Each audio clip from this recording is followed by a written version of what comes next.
Definition তো আছে, ওই ডেফিনেশনটা তোমরা খুব ভালোভাবে দেখে নিবা। এবার যেমন রিটেনে ছিল এওবি ডেফিনেশন এবং ডিওবি ডেফিনেশন।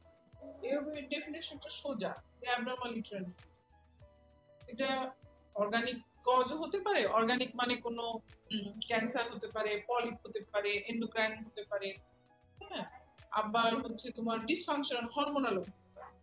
আর ডিওবি কারণটা কি? এবার আসছিল ডিফাইন এওবি এন্ড ডিওবি।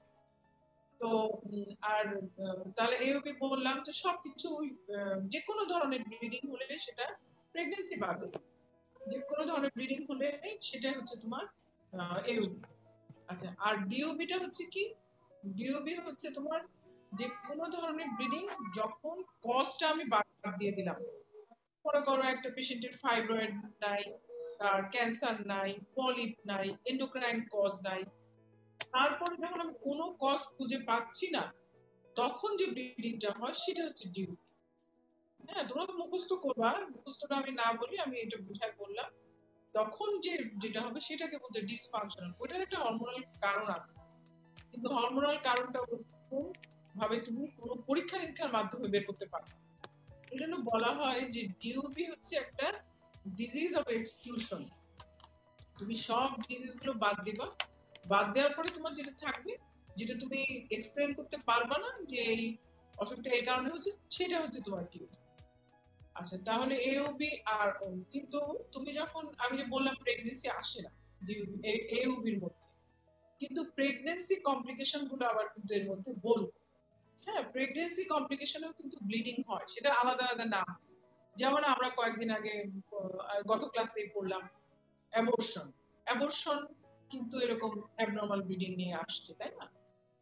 তারপর একটোপিক অ্যাবনরমাল ব্লিডিং নিয়ে আসছে, কিন্তু তার পিছনে তার একটা প্রেগন্যান্সি টেস্ট পজিটিভ। তো আমরা যখন আবার পড়বো, একটা হচ্ছে ডেফিনেশনে আমরা এটা বলবো, যখন আমরা পড়বো তখন প্রেগন্যান্সিটা আমরা এক্সক্লুড করে নিব একটা টেস্ট করব, তাই না? তাহলে এওবি হচ্ছে অনেক হয়, 9-14% ওমেনদের হয় মেনার্জি থেকে মেনোপজ। তাহলে দেখো এওবি তে কি কি ধরনের ব্লিডিং হতে পারে। মেনোরিয়া, মেনোরিয়ার ডেফিনেশনটা জানতে হবে। যেমন এবার পরীক্ষায় কিন্তু ডেফিনেশন জিজ্ঞেস করা হয়েছে, মেনোরিয়া কি, পলিমেনোরিয়া কি, কেউ কিন্তু ভালো করে বলতে পারে না। এটা তো খুব দেখলাম আমার বোর্ডে এক্সটার্নাল খুবই মাইন্ড করছে যে মেনোরিয়ার ডেফিনেশন জানে না। এটা তো হবে না, এইটা আমার মুখস্থ থাকবে। তাহলে menorrhoea, পলিমেনোরিয়া, dysfunctional bleeding, heavy bleeding, এই সব ধরনের ব্লিডিং আমরা এওবিতে বলবো, এওবির মধ্যে আসবে। আচ্ছা, যেমন আমরা জানি ফাইব্রয়েডে মেনোরিয়া হচ্ছে, তাই না? কিন্তু আমরা ফাইব্রয়েডকে প্রথমেই এওবির মধ্যে নিই, নেওয়ার পরে আমরা ইনভেস্টিগেশন করে তারপরে ফাইব্রয়েড। তাহলে দেখো আমরা এই জিনিসটা অবশ্য সবাই লিখছে, এই পাম কয়েন যে ক্লাসিফিকেশনটা, এটা আবার সবাই লিখতে পারছে। পাম কয়েন ক্লাসিফিকেশনটা তোমাদেরও আমি এর আগে বলছি যে হচ্ছে তোমার আমরা যদি আমরা ইয়ে করি, তাহলে প্রথমে পলিপ, পি দিয়ে পলিপ, এল তে নিওমায়ামা, এ তে অ্যাডিনোমায়োসিস, এম তে ম্যালিগনেসি এন্ড হাইপারপ্লেসিয়া, সি তে কোয়াগুলোপ্যাথি, ওতে ওভুলেটরি ডিসঅর্ডার, তারপরে তোমার এরপরে ইতে হচ্ছে এন্ডোমেট্রিয়াল ফ্যাক্টরস, তারপরে আইড্রোজেন, আর একটা হচ্ছে নট ক্লাসিফাইড। ঠিক আছে, এই কয়টা হচ্ছে তোমার কারণে মুখস্থ রাখতে হবে। মুখস্থ রাখতে হবে এবং প্রত্যেকটা বুঝতে হবে। হ্যাঁ, যে শুধু মুখস্থ না, যেটার মধ্যে কি বলা হচ্ছে। আমি তাহলে বুঝে ফেললাম যে মোটামুটি সব জিনিসগুলো আমাদের আমাদের উপরের চারটা তো খুবই কম, তাই না? উপরের চারটা নিয়ে কিন্তু খুবই কম। তাহলে হচ্ছে আমি এখন কয়েকটা কেসের কথা বলবো, এর আগেও তোমরা এই ক্লাসটা করছো। যেমন এই কোর্স রিটেনে কোশ্চেন ছিল কিন্তু যে একটা পিউবার্টি মেনোরেজিয়া পেশেন্টকে, কোশ্চেনটা দেখি, what are the investigation you will do, এটা কি রিটেনের কোশ্চেন অথবা এসও এর কোশ্চেন? রিটেন মনে হয়, মানে রিটেনে আসছিল না। what are the investigation, একটা পিউবার্টি মেনোরেজিয়া যে একটা পেশেন্ট আসছে, তুমি কি কি কি ইনভেস্টিগেশন করবে এবং how you will treat her, বলো তো একজন দুজন কি কি ইনভেস্টিগেশন করবো? প্রথমে আসলেই আমরা কি ইনভেস্টিগেশন দিব? একটা আসলো 13 বছরের একটা মেয়ের অনেক ব্লিডিং হয় 3 মাস ধরে 4 মাস ধরে, হ্যাঁ, তখন আমরা প্রথম ইনভেস্টিগেশনটা কি করবো? কে বলবো? আচ্ছা, প্রথমেই আল্ট্রাসোনোগ্রাম করবো, কারণ তুমি 13 বছরের মেয়ের আল্ট্রাসোনোগ্রাম করে কি পাবা? ফাইব্রয়েড করবো আর টাইপিং করবো, হিমোগ্লোবিন পার্সেন্টেজ দেখব। হ্যাঁ, প্রথমেই যেটা করব সেটা হচ্ছে আমরা জানি যে এরকম কেসে সাধারণত বড় কোনো অর্গানিক প্যাথোলজি থাকে না অনেক সময়, তাহলে এর হচ্ছে আগে দেখতে হবে যে কতটা ব্লিডিং হচ্ছে ও ইয়েটা ও যে ইয়ে স্ট্যাটাস আল্ট্রাসাউন্ড আমরা করব যে ফাইব্রয়েড বা অন্য কিছু হয় না সেটা কিন্তু না, আমরা আল্ট্রাসাউন্ড প্রথমে আসলে আমরা একটা সিবিসি আর ব্লাড গ্রুপ করব। তো অনেক সময় দেখা যায় অনেক পেশেন্ট 5-6 গ্রাম হিমোগ্লোবিন নিয়ে চলে আসে, তখন কি করতে আমাদের একটু ব্লাড দিতে হবে, কমপ্লিট ব্লাড কাউন্ট করব। কমপ্লিট ব্লাড কাউন্ট করলে আমি তার হিমোগ্লোবিন দেখতে পাচ্ছি। একটা পেশেন্টের অন্য কোনো কারণে ব্লিডিং হতে পারে, না প্লেটলেট আইটিপি, আমি অনেক পেশেন্ট দেখছি, 3-4টা পেশেন্ট ছিল আমার যাদের আইটিপি ছিল, কিছুতেই ব্লিডিং বন্ধ করা যায়, তাহলে আমি সিবিসি করলে কিন্তু প্লেটলেট দেখে ফেলতে পারতাম। তারপরে অ্যাপ্লাস্টিক অ্যানিমিয়া, এই ধরনের রেয়ার কিছু লিকোমা, এই ধরনের অনেক কেস কিন্তু ডায়াগনোসিস করা যায়, যে কেসগুলোতে কিন্তু ইয়ে হয়, ব্লিডিং বেশি হয়। তাহলে সিবিসি করে ফেললাম, ব্লাড গ্রুপ, এই দুইটা পরীক্ষার মধ্যেই কিন্তু আমার অনেক কিছু হয়ে যায়। এবার পরীক্ষায় অনেকে যা যা লিখছে না, একটা আনম্যারিড ছোট একটা কতগুলো পয়েন্ট দেওয়া ছিল, যাই হোক অ্যাডোলেসেন্টই হবে, তাকে হিস্টোস্কোপি পর্যন্ত করছে, তাহলে বোঝো যে নলেজের অবস্থাটা কি। তাহলে প্রথমে আমরা ব্লাড গ্রুপিং আর সিবিসি করলাম, তারপরে 14 ইয়ার্স ছিল, তার হিস্টোস্কোপিও করা হয়েছে, ডিএনসিটি সেগুলো তো করা হয়েছে। দেন হচ্ছে এরপরে যেটা করব বিটিসিটি আর হচ্ছে সিরাম টিএসএইচ, কারণ আমরা জানি যে বিটিসিটি তে কোয়াগুলেটরি যদি কোনো প্যাথোলজি থাকে, হ্যাঁ, এটা আমরা বললাম না একটা কোয়াগুলেটিভ ডিসঅর্ডার, আমাদের দেশে এটা কম, কিন্তু কিছু কিছু ডিজিজ আছে যাদের ব্লাড কোয়াগুলেট করতে যাদের সমস্যা হয়, এরকম কিছু ডিজিজের জন্য কিন্তু মেনোরেজিয়া হতে পারে। প্রথম ওই ডিজিজটাই প্রেজেন্ট করতে পারে মেনোরেজি, মানে পিউবার্টি মেনোরেজি, তাহলে ওই সমস্ত ডিজিজগুলো আমরা ধরতে পারবো বিটিসিটি করার পরে। বিটিসিটিতে কোনো অ্যাবনর্মালিটিস পেলে পরে আমরা আবার কোয়াগুলেশন ফ্যাক্টর করা, এবং সিরাম টিএসএইচ, সিরাম টিএসএইচ এ কি হবে, যদি হাইপোথাইরয়েড থাকে তাহলে কিন্তু অনেক মেয়েদের, তাহলে এটা একটা কমন আমাদের দেশে, মানে যেরকম ভাবে আমরা বইয়ে দেখি যে অত বেশি বলে নাই থাইরয়েডের কথা, কিন্তু আমাদের প্র্যাকটিক্যাল লাইফে আমরা থাইরয়েডটা অনেক ইম্পর্টেন্ট দেখি, অত বইয়ে অত পাবা না সবসময় থাইরয়েডটা ওরা আরো পরে লিখে, কিন্তু আমাদের প্র্যাকটিক্যাল লাইফে আমরা থাইরয়েডটা আরো বেশি পাই আমাদের দেশে। দেন তুমি আল্ট্রাসোনোগ্রাফি অফ পেলভিক অর্গানস, অনেক সময় হয় কি আমরা প্রথম ভিজিটে কিন্তু আমরা আল্ট্রাসোনোগ্রাফি দেই না, তুমি হাতে তুমি তো ওকে একটু এক্সামিন করবে, তাই না, জেনারেল এক্সামিনেশন আর অ্যাবডোমিনাল এক্সামিনেশন এটুকু তো আমরা করব। একটা পেশেন্ট আসলে আমি তার জেনারেল এক্সামিনেশন আর অ্যাবডোমিনাল চেস্ট এগুলো তো দেখবো, তো এগুলো দেখলে তুমি যখন পেটে হাত দিয়ে দেখো থাকতে পারে পেটের মধ্যে তার একটা টিউমার বা এরকম কিছু, কিন্তু আমি যদি কিছু না পাই তাহলে কিন্তু প্রথমবার অনেক সময় আমি প্র্যাকটিক্যালি আল্ট্রাসোনোগ্রাম দেই না, আমি হয়তো শুধু, আর যদি পেশেন্ট চায় তখন দিই। তো এরপরে হয়তো পেশেন্ট এরপরে সেকেন্ড টাইম হয়তো একটা আল্ট্রাসোনোগ্রাম দিলাম, অবশ্য আজকাল অনেক পেশেন্টরাই চায়, অনেক সময় দিয়ে দেওয়া ভালো, এরকম যেমন প্রেগনেন্সি কোনো কমপ্লিকেশন, আনওয়ান্টেড প্রেগনেন্সি কমপ্লিকেশন থাকতে পারে, তো আমরা প্রথমে এটা বলবো না, আমরা বলবো ওই দুইটা বলার পরে তারপরে। আচ্ছা, তাহলে আমরা কি করব, কি আমরা দেখো ট্রিটমেন্টটা কিভাবে করব। প্রথম কথা হচ্ছে রিঅ্যাসুরেন্স দিব, আর ওকে এর আগে তোমাদের বলছি না একটা মেয়ে একটা নিতে বলবো, ক্যালেন্ডার নিতে বলবো, ক্যালেন্ডার নিয়ে ক্যালেন্ডারের মধ্যে সে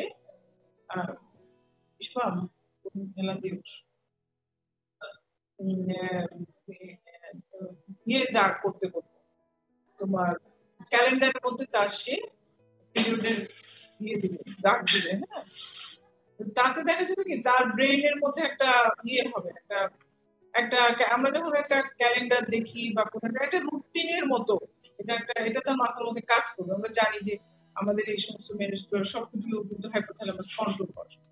হ্যাঁ, তো এটা তাকে একটা মনে রাখতে বলবো বা একটা মার্ক করতে বলবো। আর কি করবো, তার জন্য ব্যালেন্স খাবার খেতে বলবো, আয়রন, ক্যালসিয়াম, ব্লাড ট্রান্সফিউশন। এখানে তোমরা ব্লাড ট্রান্সফিউশন লিখো, তাহলে তোমাকে লিখতে হবে blood transfusion maybe given if needed, যদি দরকার হয়, যদি হিমোগ্লোবিন কম থাকে। নাহলে যদি তুমি সব লিখে দাও, আমি সব লিখছি এই কারণেই যে লাগতে পারে, কিন্তু যদি তুমি তোমার লিখতে হয় তখন তোমাকে এখানে যুক্তি দিয়ে বোঝাতে হবে তুমি কেন দিতে চাচ্ছ। যদি প্রয়োজন হয় তখনই তুমি শুধু ব্লাড ট্রান্সফিউশন। আর কি করব, আচ্ছা এখানে আর এর পরে এই মোটামুটি এইটুকুতেই কিন্তু ইয়ে হয়ে যায়। এইটুকু ট্রিটমেন্ট করলে কিন্তু তোমার মোটামুটি আমাদের কন্ট্রোল হয়ে যায়, খুব একটা লাগে না, খুব একটা হরমোনাল ট্রিটমেন্ট লাগে না। এরপরেও তোমরা বলতে পারো যে হচ্ছে তোমার 6 মাস বা 3 মাস পরে যদি 3 মাসের মধ্যে যদি তার কন্ট্রোল না হয়, ইন দ্যাট কেস আমরা তাকে হরমোনাল ট্রিটমেন্ট দিতে পারি। আমি সেটা লিখি নাই, তাহলে ওইটাও আমরা ইনক্লুড করবো যে ইন দ্যাট কেস যদি 3 মাসের মধ্যে তার কন্ট্রোল না হয় তাহলে হরমোনাল ট্রিটমেন্ট। আচ্ছা এরপরে হচ্ছে একটা মনে করো বয়স হচ্ছে 20 থেকে 24 এরকম, কোনো বাচ্চা নাই, হ্যাঁ, আর ওটা আমি হিস্ট্রি লিখছি।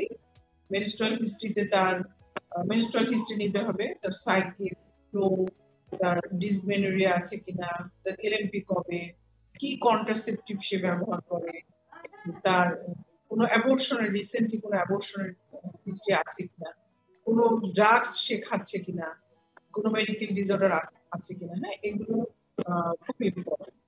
এর মধ্যে সবচেয়ে ইম্পর্টেন্ট কোনটা বলতো, তার এখন কোনো বাচ্চা নাই, মানে বাচ্চা সে নিচ্ছেও না, মানে কোনটা বেশি ইম্পর্টেন্ট হবে, এই সবকটাই ইম্পর্টেন্ট।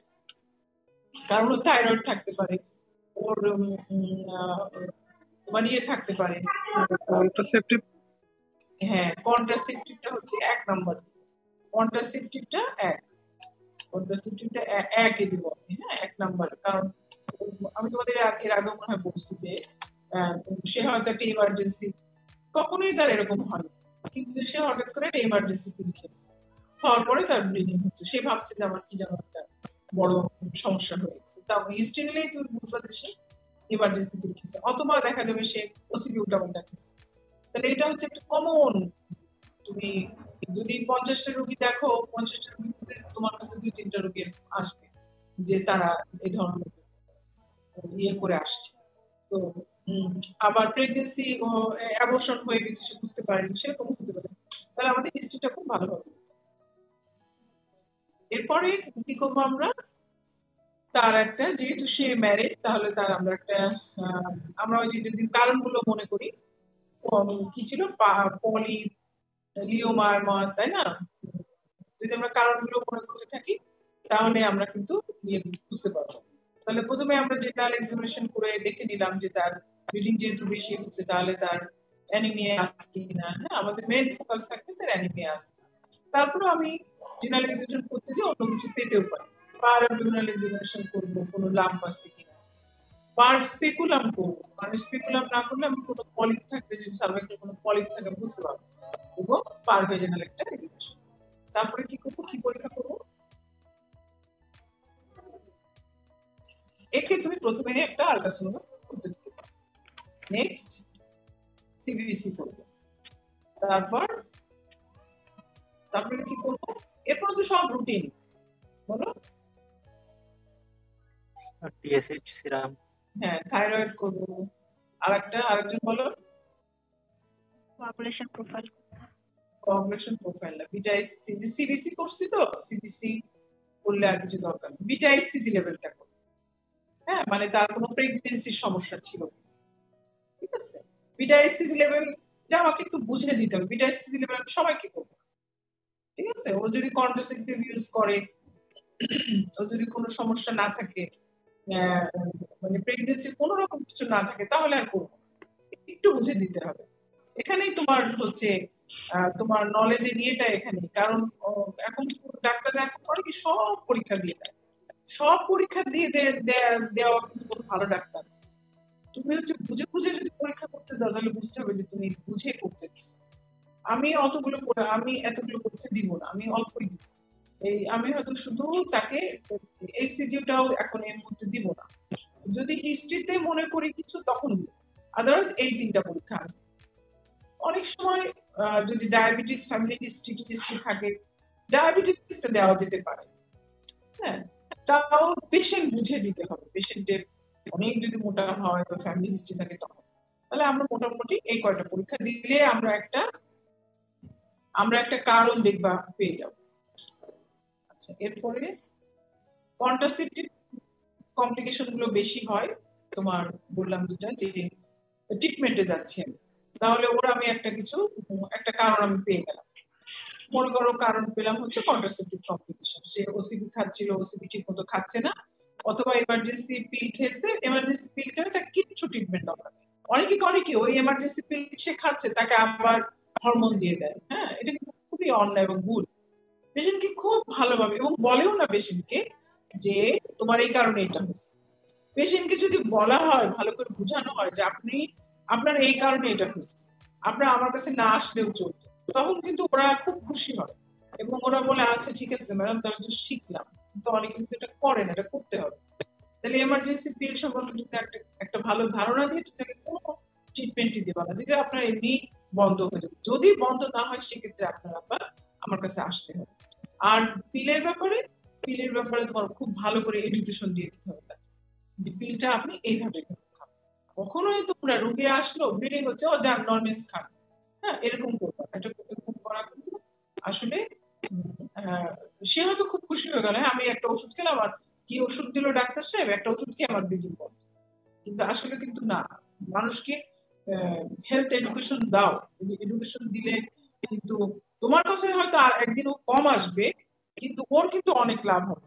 ওইটাই তো আমরা চাই যে ও নিজে একটু এডুকেটেড হলে ওর লাভ হওয়াটাই কিন্তু আসল লাভ। আচ্ছা, তোমার চেয়ে এরপরে কি করবো, প্রেগনেন্সি কমপ্লিকেশন তো আমরা জানি।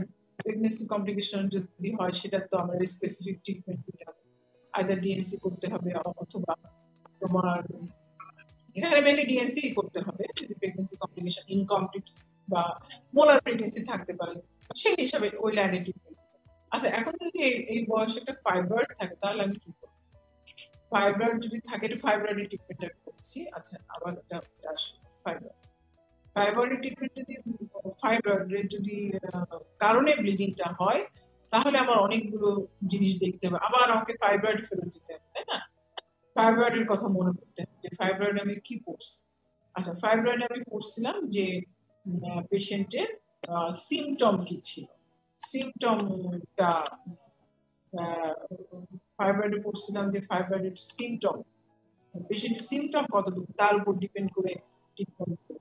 ফাইব্রয়েডের সাইজ কতটুকু, কত বড়, অনেক বড় কি 20 উইকস হয়ে গেছে, হতে পারে 20 ইয়ার্স একটা পেশেন্টের 20 উইকস সাইজ ফাইব্রয়েড থাকতে পারে, সেটা ইম্পর্টেন্ট। আচ্ছা, তারপরে ফাইব্রয়েডের লোকেশনটা কোথায়, ওটা কি তোমার ইসের মধ্যে আছে, ক্যাভিটির মধ্যে, মানে হচ্ছে সাবমিউকাস নাকি সাবসেরাস নাকি ইন্টারস্টিশিয়াল, হ্যাঁ এটাও আমার একটু দেখতে হবে। এবং ডিজায়ার অফ ফার্টিলিটি, এবং সে তোমার বাচ্চা নিতে চাচ্ছে কিনা, এইগুলো কনসিডার করতে হবে।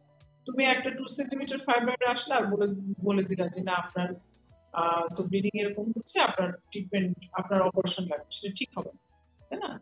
তারপর হচ্ছে দেখো, আচ্ছা প্রেগন্যান্সি কমপ্লিকেশনের স্পেসিফিক ট্রিটমেন্ট গুলো এটা তো বলেই ফেলছি। আচ্ছা আচ্ছা, এটা আবার একটু বলি তাহলে। ফাইব্রয়েডের তাহলে যদি একটু উদাহরণ দিয়ে বলি যে এরকম যদি হয় যে 20 ইয়ার্স এর ফাইব্রয়েড, বড় ফাইব্রয়েড আছে, সেই ক্ষেত্রে আমরা কি করব, সেই ক্ষেত্রে আমাদের অনেক সময় একটু বন্ধ হয়ে গেছে, 20 ইয়ার্স এর যদি বড় ফাইব্রয়েড থাকে তাহলে সেক্ষেত্রে আমাদের কিন্তু ইনস্পাইট অফ তার বাচ্চা নাই, সেক্ষেত্রে আমাদের বায়োমেট্রি লাগতে পারে। হ্যাঁ, আর একটা যদি থাকে না ছোট ফাইব্রয়েড, 3 সেন্টিমিটার ফাইব্রয়েড বাইরের দিকে আছে, তাহলে আমরা কি করব, তাকে বাচ্চা নেওয়ার জন্য বলবো। আচ্ছা, আরেকটা হচ্ছে এবং তাকে মেডিকেল ট্রিটমেন্ট, মেডিকেল ট্রিটমেন্ট দাও না, মেডিকেল ট্রিটমেন্ট দিয়ে দেবো। মেডিকেল ট্রিটমেন্টের মধ্যে হচ্ছে তোমার মেডিকেল সিমটোমেটিক ট্রিটমেন্ট, যেটা হচ্ছে ইয়ের সময় সে খাবে অ্যান্টিফিব্রিলাইটিক এজেন্ট। হ্যাঁ, যদি খুব বেশি ব্লিডিং না থাকে আমরা মেডিকেল ট্রিটমেন্ট। আচ্ছা, আর হচ্ছে যদি না এখন সে বাচ্চা নিতে চায় না, হ্যাঁ, তখন আমরা ছোট ফাইব্রয়েড আছে, ইন দ্যাট কেস আমরা তাকে ওসিপি দিয়ে দিতে পারি। কঠিন হয়ে যাচ্ছে নাকি টুম্পা? না ম্যাম, ঠিক আছে। আমার না voice- ম্যাম, ঠিক আছে। আচ্ছা ঠিক আছে। মানে আমি ফাইব্রয়েড বলে আবার ফাইব্রয়েড পড়ানো শুরু করলাম, ঠিক আছে কিনা? এটা ওরা তো পড়েই ফেলছে ফাইবার। হ্যাঁ, দুটো তো একসাথে মিশাতে হবে, একসাথে তোমার থিঙ্কিং করতে হবে। না থিঙ্কিং না করলে তখন পড়াগুলো একসাথে হবে না, থিঙ্কিং করতে হবে। আচ্ছা, এইবার মনে করো আরেকটা পেশেন্ট, ওটা তো গেল 20 ইয়ার্স এর একটা পেশেন্ট যার বাচ্চা নাই, এ হচ্ছে 28 ইয়ার্স। এখানে কিন্তু তোমার আবার আরেকটা নতুন জিনিস পাবা এখানে। আচ্ছা যাই হোক, 20 ইয়ার্স একটা পেশেন্ট, 28 ইয়ার্স, যে হচ্ছে ইনফার্টাইল, হ্যাঁ, এবং তার হচ্ছে অ্যাবনর্মাল ইন্টারেট ব্লিডিং হচ্ছে। তো ব্লিডিংটা মনে করো এই ধরনের পেশেন্টের এরকম ব্লিডিং হয় যে 2 মাস বন্ধ থাকে, তারপরে থার্ড 3 মাসে যে তার অনেক ব্লিডিং হতে থাকে। হ্যাঁ, সেই ব্লিডিংটা আর বন্ধ হয়, সেই ব্লিডিংটা বন্ধ হয় না, তখন তাকে হচ্ছে মেডিসিন খেতে হয়। হ্যাঁ, এটা পিসিওডি। পিসিওডি তে একটা আছে যে তোমার অলিগোমেনোরিয়া হয়, কিন্তু আরেকটা টাইপের পিসিওডি আছে যে পিসিওডি হচ্ছে আমি যেটা বললাম যে 2 মাস বন্ধ থাকে, 3 মাসে যে 2 মাস 3 মাস এরকম আর কি বন্ধ থাকে, 3-4 মাসে যে তখন তার একটু হেভি ব্লিডিং হয়, যেটা বন্ধ করতে আবার তোমার মেডিসিন খেতে হয়। এবং তার মনে করো ডিসমেনোরিয়াও আছে। তখন এখানে তাহলে তুমি কি কি চিন্তা করবে? এখানে তাহলে এখন 28 ইয়ার্স ইনফার্টাইল, আমরা প্রথমে চিন্তা করলাম আমি যেটা বললাম পিসিওডি। দেখো ওরা আছে ডিসমেনোরিয়া, তাহলে আবার আছে ইনফার্টিলিটি। হ্যাঁ, তাহলে আমার মনে হলো আচ্ছা এই পেশেন্টটা কি তাহলে এন্ডোমেট্রিওসিস মানে চকলেট সিস্ট। হ্যাঁ, আবার আবার হচ্ছে বাচ্চা হচ্ছে না, ব্লিডিং বেশি হচ্ছে, তার মানে কি থাইরয়েড? হ্যাঁ, আচ্ছা, তো ওর তো ফাইব্রয়েডও হতে পারে, ডিসমেনোরিয়াও হয় ফাইব্রয়েড, তাই না? ফাইব্রয়েডও তো হতে পারে।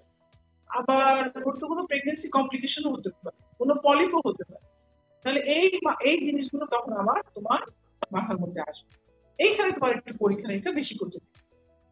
তাহলে তুমি যখনই এখন যদি ওর আমি এন্ডোমেট্রিওসিসটা লিখছি এই জন্য, ডিসমেনোরিয়াটা লিখছি এন্ডোমেট্রিওসিসটা আনার জন্য, যেহেতু ইনফার্টিলিটি আছে সেজন্য তোমার এন্ডোমেট্রিওসিসটা বা ডিসমেনোরিয়াটা চলে আসবে। তুমি যদি ওর ইয়ে না থাকে, ডিসমেনোরিয়া না থাকে, তাহলে এন্ডোমেট্রিওসিস হয়তো আসবে। আমি সবগুলো আনার জন্য তাহলে তোমরা এরকম একটা হচ্ছে ডিডি চলে আসবে, এন্ডোমেট্রিওসিস, পিসিওডি। তবে তোমরা মনে রাখবা পিসিওডি কিন্তু সবসময় এওবি অনেক বেশি বেশি ব্লিডিং করে না। পিসিওডি হচ্ছে বেশিরভাগ ক্ষেত্রেই কি করে অলিগোমেনোরিয়া, অ্যামিনোরিয়া এটা করে, হ্যাঁ, বেশিরভাগ ক্ষেত্রে। কিন্তু কিছু কিছু পিসিওডি আবার তোমার এই ধরনের মেট্রোপেথিয়া হেমারেজিকা বলে, এই ধরনের ব্লিডিং করে, ব্লিডিং কয়েক বন্ধ থাকে তারপরে আবার ব্লিডিং হয়। তাহলে এখন আমি যখন এতগুলো ডিডি বললাম, তাহলে আমার এই পেশেন্টটাকে তাহলে ওইভাবে ইভালুয়েট করতে হবে এতগুলো ডিডি মাথায় আসলে। আচ্ছা, হিস্ট্রি নেওয়ার সময় আমি খুব ভালো করে মেডিকেল হিস্ট্রি নিব, ওই পেশেন্টের কথাই বলছি, খুব ভালো করে মেডিকেল হিস্ট্রি, মেনস্ট্রুয়াল হিস্ট্রি নিব, তারপরে মেডিকেল ডিজিজ আছে কিনা জিজ্ঞেস করবো, প্রেগন্যান্সি কমপ্লিকেশন হচ্ছে কিনা, সে কি কোনো প্রেগন্যান্সি টেস্ট করছিল কিনা সেটা শুনবো, সে কি কোনো ওষুধ খায় কিনা, হ্যাঁ, সেটাও আমি তার কাছে জিজ্ঞেস করবো, অনেক সময় খেতে পারে এমন কোনো ওষুধ। আচ্ছা, তারপরে তার কি করবো, তারপরে হচ্ছে তার এক্সামিনেশন আসলাম, এই জন্য এখানে পিসিওডি লাইনে চিন্তা করলে বডি ওয়েট, কোনো হার্সিটিজম আছে কিনা দেখতে হবে। দেন হচ্ছে তার পার অ্যাবডোমিনাল, পার স্পেকুলাম, পিভি এক্সামিনেশন করে ইনভেস্টিগেশন। এখানে দেখো সিবিসি সব জায়গায় আসবে, ব্লাড গ্রুপও লিখতে পারো, সিবিসি, সিরাম টিএসএইচ, এখানে বলবা যে প্রোল্যাক্টিন লেভেল লিখলেন কেন, তাই না? কারণ কোনো প্রশ্ন আসতে পারে প্রোল্যাক্টিন লেভেল আবার আপনি কেন, তাই না? তো প্রোল্যাক্টিন লেভেলটা এই জন্য লিখছি যে হাইপোথাইরয়েড, তারপরে হচ্ছে ইনফার্টিলিটি, হ্যাঁ, এর সাথে একটা প্রোল্যাক্টিন লেভেলের একটা সম্পর্ক আছে। হাইপার প্রোল্যাক্টিনিমিয়া মানে প্রোল্যাক্টিন লেভেল বেড়ে যায়। হ্যাঁ, এখানেও কিন্তু আবার কিছুটা অ্যাবনর্মাল রিডিং হয়, এই জন্য প্রোল্যাক্টিন লেভেলটা যেহেতু আরো ইনফার্টিলিটি, এই জন্য আমরা এই লেভেলটা করব। তার ব্লাড সুগারটা করবো কারণ হচ্ছে ও 28 ইয়ার্স বয়স, ব্লাড সুগার আল্ট্রাসোনোগ্রাফি করবো, প্রয়োজনে আমরা একটা টিবিএস করবো এবং তোমার ইয়ে করবো, এইচসিজিটাও করবো। তাহলে দেখো আমি তো অনেক বেশি ইনভেস্টিগেশন লিখি না, তোমরা দয়া করে সব ইনভেস্টিগেশন লিখে দিও। একটা কেস যখন পাবা তখন ওই কেসটা নিয়ে চিন্তা করো। তুমি কম ইনভেস্টিগেশন লিখলে কিন্তু এরা খুশি হবে। তুমি যদি এখানে ল্যাপারোস্কোপি এই সেই সব লিখে দাও, কেন লিখবে? তুমি যদি তুমি লিখতেই চাও তাহলে তোমাকে স্টেপ ওয়াইজ লিখতে হবে। ডিপ অল অল এবং মানে সব যদি ভালো হয় দ্যাট কেস ল্যাপারোস্কোপি, তাই না? আচ্ছা, তারপরে আমি কি করবো, আমি এখন ট্রিটমেন্টে চলে আসছি। ঠিক আছে, আমি এখন ট্রিটমেন্টে চলে আসছি। মনে করো হাইপোথাইরয়েড থেকে হাইপোথাইরয়েড ট্রিটমেন্ট, ইনফার্টিলিটি থাকলে আমরা ইনফার্টিলিটি ট্রিটমেন্টই করবো।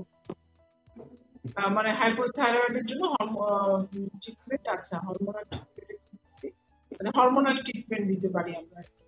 হরমোনাল ট্রিটমেন্টের মধ্যে ওসিপি, হরমোনাল ট্রিটমেন্টের মধ্যে আমরা যেহেতু আচ্ছা ওকে ওকে আমরা না হরমোনালের মধ্যে ওসিপি, আমরা হরমোনাল ট্রিটমেন্ট ওকে আমরা দিব যেহেতু সে বাচ্চা নিতে চাচ্ছে, সেই জন্য তাকে আমরা কি দিতে পারি, তাকে আমরা হরমোনাল ট্রিটমেন্ট যেটা আমরা যেটা বললাম নরমেন্স বা হচ্ছে তোমার অর্গাট্রি, প্রজেস্টেরন দিয়ে আমরা একটা মাসে তোমার সেকেন্ড ডে থেকে আমরা 28 দিন পর্যন্ত তাকে প্রজেস্টেরন দিতে পারি।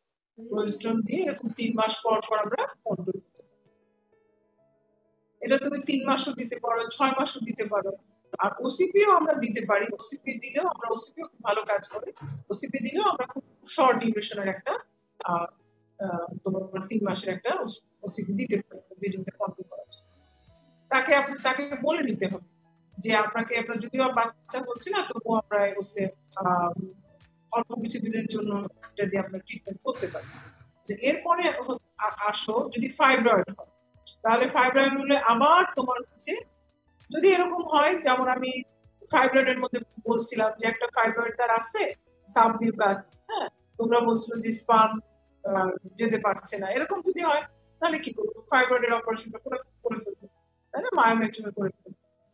এরকম ভাবে তাহলে আমাদেরকে আমার হচ্ছে তোমার যদি 28 ইয়ার্স একটা ইয়ে আসে, ইনফার্টাইল আসে, তখন এইভাবে ট্রিটমেন্ট করতে হবে। আচ্ছা, এন্ডোমেট্রিওসিস ট্রিটমেন্ট আমি লিখি নাই, কিন্তু এন্ডোমেট্রিওসিসের ট্রিটমেন্ট এরকম চকলেট সিস্ট বা কিছু পাওয়া যায়, সেখানে তার বড় হলে অপারেটিভ ট্রিটমেন্ট লাগবে। আর আদারওয়াইজ আমার ইনফার্টিলিটি ট্রিটমেন্ট করতে হবে স্পেসিফিক।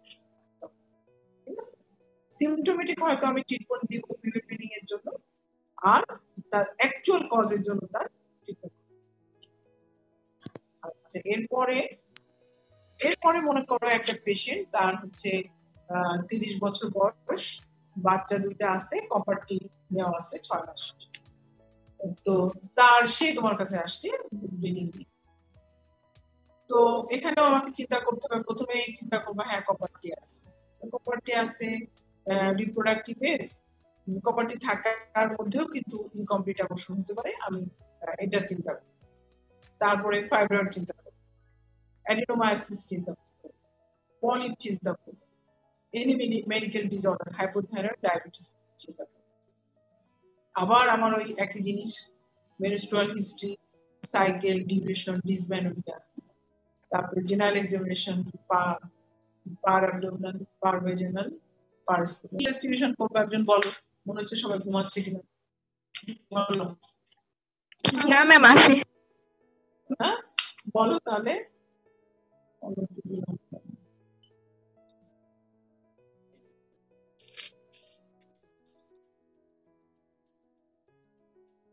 বলো। ফার্স্ট একটা আল্ট্রাসোনোগ্রাম করতে হবে করতে পারো। তারপর সিরাম টিএসএইচ দেখতে পারি, থাইরয়েড যদি কেস হয় সেক্ষেত্রে pregnancy treatment, blood glucose level, diabetes যদি ঠিক আছে, সবই ঠিক আছে। তাহলে আমরা এগুলোই করতে দেবো, এর চেয়ে বেশি কিছু করবো না। এগুলোর মধ্যে তুমি একটা না একটা পেয়ে যাবে। এবং সিবিসি তো করবো, TSH, blood sugar, beta HCG level, via, এই পেশেন্ট ভায়া করবো। কারণ কি, ও 30 বছর হয়ে গেছে।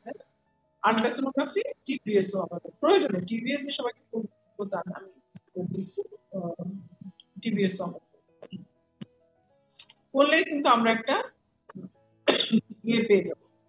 তারপরে যদি মনে হয় যে কিছুই আমি পেলাম, হ্যাঁ, তখন যদি পেশেন্ট চায় যে না, তখন কিছুই না পেলে সঙ্গে সঙ্গে সিটি আমরা হয়তো খুলে দেই না, সব পেশেন্টের চায়।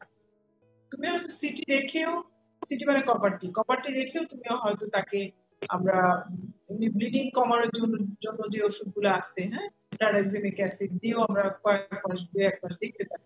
অথবা পেশেন্ট যদি চায় আমি কোনো কিছুই পাচ্ছি না, তখন তাকে আমি তাহলে সিটিটা রিমুভ করে দিতে পারি, পেশেন্ট যদি চায়। তবে সঙ্গে সঙ্গে তাকে, যেহেতু তার 2টা বাচ্চা হয়ে গেছে, কি করবো, তাকে সিটি রিমুভ করার আগে অবশ্যই তাকে সিটিটা এই সময় রিমুভ করতে হবে যে তার পিরিয়ডটা শেষ হয়ে গেছে তখন। হ্যাঁ, ওটা তাকে বুঝায় বলতে হবে যে আপনার পিরিয়ড শেষ হওয়ার পরে সিটিটা রিমুভ করলে আপনার ব্যথা পাবেন না, প্লাস হচ্ছে আপনি কি করবেন, আপনি আজকে থেকে পিল খাওয়া শুরু করে দেন আবার। হ্যাঁ, আপনি মানে এই মাসে আবার প্রোটেকশন নেন, তাহলে আবার ইয়ে হয়ে যায়, পসিবল হয়ে যেতে পারে, তাকে মোটিভেট করতে। আর যদি কোনো মেডিকেল ডিসঅর্ডার থাকে সেটা ট্রিটমেন্ট তো করবোই। এরপরে পলিপ থাকলে পলিপেক্টমি করবো। আচ্ছা, এই সাধারণত আমরা পলিপ বলতে বোঝাচ্ছি সার্ভাইকাল পলিপ। হ্যাঁ, পলিপ থাকলে আমরা পার স্পেকুলাম এক্সামিনেশন করলেই আমরা সার্ভিক্স এর ভিতর দিয়ে দেখবো একটা পলিপ ঝুলে আছে, মনে করো একটা পলিপের মধ্যে একটা ঝুলে আছে, ওটা আমরা কিভাবে বের করবো? ওটার জন্য কি আমরা অ্যাবডোমিনাল অপারেশন করবো নাকি নিচ দিয়ে ওটা বের করার চেষ্টা করবো? ধারণা আছে কারো তোমাদের?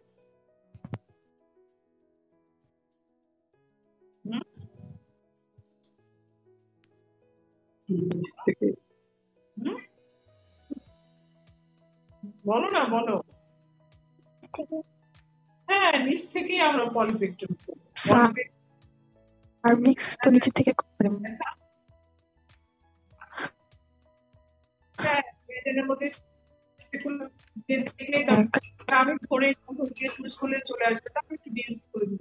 ওটা আউটডোরেও আমি তো যখন ভায়া করতাম তখন কোনো অ্যানেস্থেসিয়া ছাড়াই এটা করব। তবে তোমাদের এটা বলার দরকার নেই, পলিপেক্টমি আর ডিএনসি বলবো, আমরা অনেক সময় করে ফেলি, সহজে করা যায়। আচ্ছা, এরপরে হচ্ছে ফাইব্রয়েড যদি থাকে তখন আমরা তাকে মেডিকেল ট্রিটমেন্ট দিব অথবা মায়োমেক্টমি করবো, ডিপেন্ড আপন দাও, যে আবার সে একই কথা। যদি ছোট থাকে সিম্পটম থাকে মেডিকেল ট্রিটমেন্ট, যদি বড় থাকে অথবা ওসিপিও দিতে পারবো। মেডিকেল ট্রিটমেন্টের মধ্যেই তো ওসিপি চলে আসবে। তবে ফাইব্রয়েড ছোট থাকলে বা ফাইব্রয়েডের বা ইয়ে থাকলে আমরা মেডিকেল ট্রিটমেন্ট, বড় হয়ে গেলে সিম্পটম বেশি হলে তখন মায়োমেক্টমি। এরপরে অ্যাডিনোমায়োসিস থাকলেও আমরা মেডিকেল ট্রিটমেন্ট, কারণ ওর বয়স হচ্ছে 30, ওর 30 বছরে আমরা অপারেটিভ, যদিও তুমি বলবা যে 30 বছর 2টা বাচ্চা হয়ে গেছে অপারেশন করতে, কিন্তু না, আসলে আমরা এখনই অপারেটিভ ট্রিটমেন্টে যাব, 30 বছর হয়ে গেছে, এখনই যাব না অপারেটিভ। তো অ্যাডিনোমায়োসিসের মেডিকেল ট্রিটমেন্টে কিন্তু ওসিপি সহজেই ওকে ওসিপি দিতে পারে। ঠিক আছে, ওসিপি দিয়ে এখানে কি করতে হবে? ওসিপি কি প্রতি মাসে খাবে আর বন্ধ করে দিবে? প্রতি মাসে খাবে আর বন্ধ করে দিবে। এই অ্যাডিনোমায়োসিস আর এন্ডোমেট্রিওসিস একই রকম, এই প্রতি মাসে কন্টিনিউয়াস খেয়ে প্রত্যেকদিন খাবে। খাওয়ার জন্য কি হবে? অ্যাডিনোমায়োসিসটা কি? অ্যাডিনোমায়োসিস, এন্ডোমেট্রিওসিস যেমন হচ্ছে endometrial tissue outside the uterus, outside the endometrial cavity, অন্য জায়গায়, ইউটারাসের বাইরে। আর অ্যাডিনোমায়োসিস হচ্ছে endometrium outside the endometrial cavity, মানে endometrium তাহলে তুমি যদি প্রত্যেক মাসে পিল দাও আর প্রত্যেক মাসে তাহলে যখন পিরিয়ড হয় তখন মাসগুলোর মধ্যে ব্লিডিং হয়, তুমি যদি ব্লিডিংটা বন্ধ করে রাখতে পারো, পিল যদি টানা তুমি 1 বছর খাও, তাহলে ওটা সবসময় রিপ্লেস করে না, তাহলে 1 বছর যদি তোমার পিরিয়ডটা বন্ধ থাকে, সেই ক্ষেত্রে কিন্তু তোমার একটা ভালো ফল পেতে পারো। শুধু তাই না, আমরা মেডিকেল ট্রিটমেন্ট আরো ইনজেক্টেবল হরমোন দিতে পারি, ডিপোপ্রোভেরা যেটা আছে ওটা দিতে পারি, জিএনআরএইচ দিতে পারি। তাহলে আমরা এক্ষেত্রে বয়স কম ও বাচ্চার দরকার নেই, কিন্তু ইন্টারেস্ট আমরা নেই, সেজন্য ওকে মেডিকেল। এরপরে আসল এইটাই এখনই হচ্ছে আমাদের আসল কেসগুলা, কিন্তু ওই ধরনের কেসও তোমাদের কিন্তু জানতে হবে। এওবি বলতে কিন্তু আমরা বুঝি 40-এর পরে যে ব্লিডিং, আমরা এটাই মিন করি আর কি। কিন্তু আমাদের কিন্তু প্র্যাকটিক্যাল লাইফে বা এতে কিন্তু এই 20 থেকে 40 বছরের আগে, 20 থেকে 40-র মধ্যে কিন্তু অনেক এরকম উল্টাপাল্টা ব্লিডিং নিয়ে আসে। তাহলে 40 ইয়ার্স, মনে করো 40 ইয়ার্স P3 ডায়াবেটিস, এরকম একটা পেশেন্ট আসছে। প্রথমে আমরা মনে করলাম যে আমরা আবার ওই আগে পাম কয়েনটা মনে করবা, হ্যাঁ, পাম কয়েনটা যদি মনে করো তাহলে দেখবে সহজ হয়ে যাবে।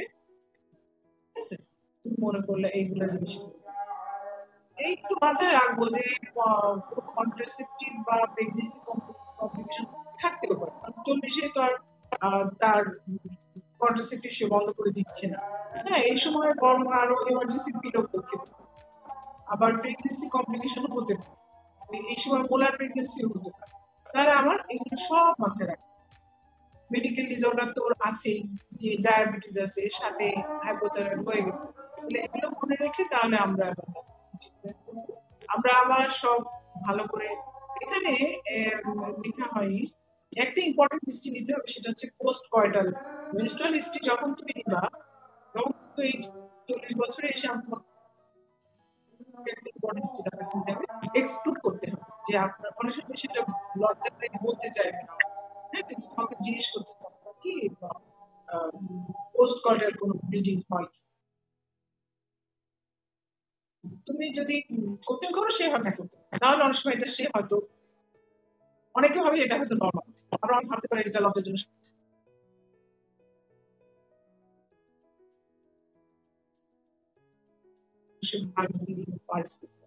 এখানে কি পরীক্ষা করবো, ওই একই দেখো সিবিসি, আমরা আস্তে আস্তে বেড়ে যাচ্ছে আমাদের institution, CBC, TSH, blood sugar, via, ultrasonography, endometrial biopsy, এই কয়টা ইনভেস্টিগেশন যথেষ্ট। আমরা যশোর সিএমএইচে করতাম, এই কয়টাই সবসময়, যে কোনো পেশেন্ট একটা অ্যাবনর্মাল ইন্টারনাল ব্লিডিং নিয়ে আসলে আমরা এই 5টাই করেছি। এই 5টা করাতে দেখা গেছে যে অনেক পেশেন্টের একবার আসলেই, একবার সে ডাক্তারের কাছে আসলেই তুমি একবারই সব দিয়ে দাও। যেরকম আমরা প্রথম দিকে বয়স কম যখন, তখন আমরা একটা পরীক্ষা দিয়ে তুমি একটা দুটো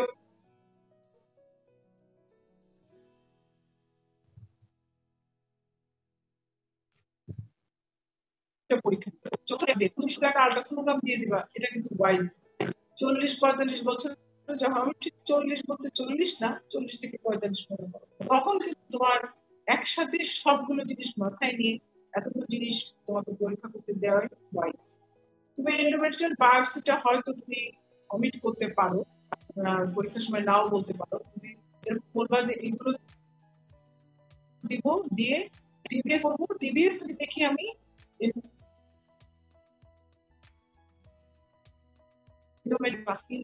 আমি একটা এন্ডোমেট্রিয়াল বায়োপসি করব, তো ভায়া তো করবো। অথবা ভায়া যদি না থাকে, আমরা এখানে ভায়ার অল্টারনেটিভ হিসেবে কি করতে পারি,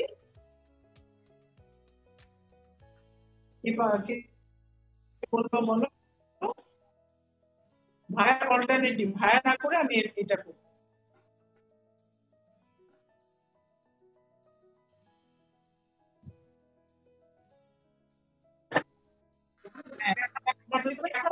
এইচপিভি ডিএনএ টেস্ট করব, এই তিনটা কিন্তু এখন স্ক্রিনিং এ চলে আসছে, বুঝছো, ভায়া, সাইটোলজি, প্যাপ স্মিয়ার, এইচপিভি ডিএনএ। আমাদের দেশে আমরা যেমন ভায়া আছি, অনেক দেশে সাইটোলজি করছে, অনেক দেশে এইচপিভি ডিএনএ করছে। এখন কিন্তু রিসেন্ট বলা হচ্ছে যে এইচপিভি ডিএনএ। আমাদের দেশে তো আসলে নাই, আমরা এখন আছি। এগুলো সবচেয়ে এক পেশা, সবচেয়ে কলকাতা না, যার ভাই করতে পারছো তারা সাইকোলজি দরকার। হ্যাঁ, এই করো, যার এটা খোলা একটু মিউট করো। সবাই একটু মিউট হও। মিউট। আচ্ছা, তাহলে হচ্ছে আমরা এগুলো পরীক্ষা করব। হ্যাঁ, মাইক থেকে আসতেছে। মেজবার থেকে আসছে নাকি? হ্যাঁ, মেজবার বলে পাওয়া যাচ্ছে। আচ্ছা, কি মেজবার কারোর সাথে ধরা হচ্ছে নাকি? আচ্ছা, এখন হচ্ছে তাহলে আমরা এই পেশেন্ট গুলাকে যদি আমি সব পরীক্ষা নিরীক্ষা করে দেখলাম যে না, এর কোনো সমস্যা নাই, তাহলে আমার মনে হবে যে এটা হচ্ছে তোমার কিছুটা, আমি যেটা বললাম যে কোনো অর্গানিক প্যাথোলজি না পাওয়া গেলে তখন আমরা তাকে ডিওবি বলবো, তাই না, ডিসফাংশনাল। মানে এটা হচ্ছে একটা এই সময় এসে যেটা হয়, প্রি ম্যানোপজাল এজে এসে যেটা হয়, যেটা আমি ওভুলেটরি বললাম, ওভুলেটরিটা ঘটনাটা কি ঘটে, ঘটনাটা কি কি ঘটে এখানে হচ্ছে তোমার প্রি ম্যানোপজাল এসে ইয়েতে এসে ওভারিতে দেখা যায় যে একটা দুটা, বেশি হয়ে যাবে মনে হয় তোমাদের, যাই হোক ওভারিতে একটু সমস্যা হয় মনে করবে, বললাম সমস্যা বলতে, সমস্যা বললে আমার কিরকম শোনা যাচ্ছে, মানে ব্যাপারটা হয় যে একটা ওভাম থেকেই তো তোমার ইয়ে হচ্ছে, একটা ফলিকেল থেকে, সরি, একটা ফলিকেল থেকেই তো তোমার হরমোনটা বের হয়, তাই না, হরমোনটা রিলিজ হয়, এস্ট্রোজেন, প্রোজেস্টেরন। অনেক সময় দেখা যায় যে একটা ফলিকল হয়তো ঠিক তো ফলিকলটা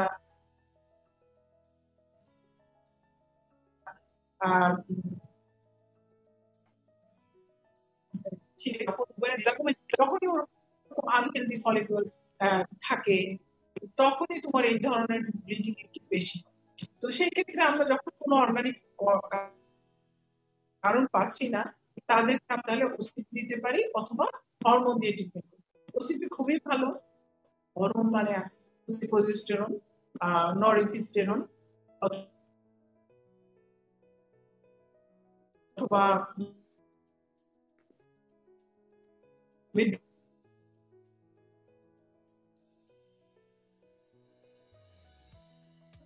hydroxyprogesterone,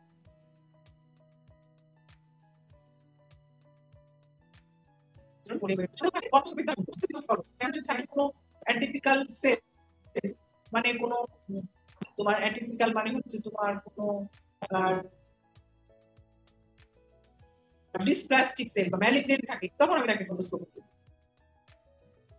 আচ্ছা, এইচপিভি ডিএনএ যদি পজিটিভ হয় তখন আমি তাহলে তোমার হসপিটাল পরে বলবা যে আমি আগে এগুলো করে নিয়ে যদি এগুলো